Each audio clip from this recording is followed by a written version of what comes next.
చిన్న కుటుంబాలు పెరిగిపోతున్న నేపథ్యంలో తాత ముత్తాతల్ని మర్చిపోయే పరిస్థితులు నెలకొన్నాయి.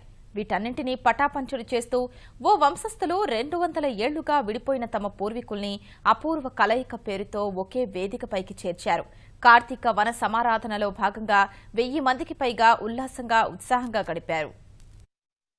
200 ఏళ్లుగా విడిపోయి వివిధ ప్రాంతాల్లో స్థిరపడిన అమీర్నేని వంశస్థులంతా ఒక్కచోటుకు చేరారు. తెలుగు రాష్ట్రాలతో పాటు విదేశాల్లో స్థిరపడిన వారు ఖమ్మంలో కలుసుకున్నారు. నగర శివారులోని ఓ మామిడి తోటలో జరిగిన కార్తీక వన సమారాధన కార్యక్రమం అమీర్నేని వంశస్థుల అపూర్వ కలయికకు వేదికైంది.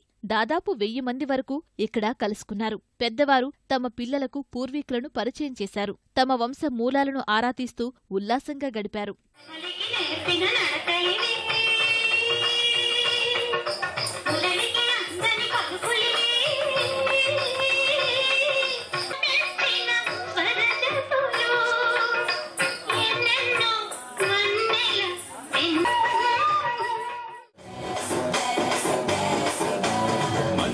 సినిమాలో మధుబాలలా అతిలోక అందాల శ్రీదేవిలా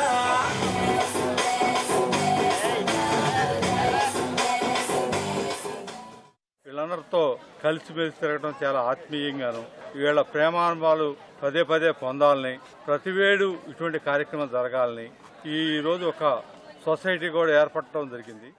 చల్లని గాలిలో కార్తీక మాసంలో ఈ వన సమారాధనని పెట్టుకొని మా వంశస్థులు ఎవరు, మేము ఎవరికెవరైనా సహాయపడగలమా, సహాయపడే స్టేజ్లో ఉన్నామా, సహాయం చేయగలిగింది చేసేవాళ్ళను ముందుకు నడిపిస్తూ ఈ వన సమారాధన గత 2 సంవత్సరాలుగా నడిపించుకుంటా ఉన్నాం. ఇది ఇలాగే సాగుతుంది.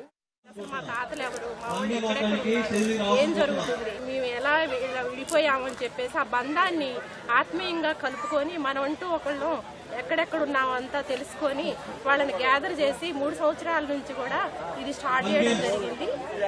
అలా మేము ఆడపిల్లము, వదినము, అన్నయ్యలము, తాతయ్యలు మాకు ఎంత సంతోషంగా ఉందంటే ఇలాంటి వాళ్ళము ఇక్కడ అమెరికాలలో, రష్యాలో అందరూ కూడా వలసపోయి బ్రతికి ఈ ఫేస్బుక్ ద్వారా, సోషల్ మీడియా ద్వారా అందరూ గ్యాదర్ అవ్వడం జరిగింది.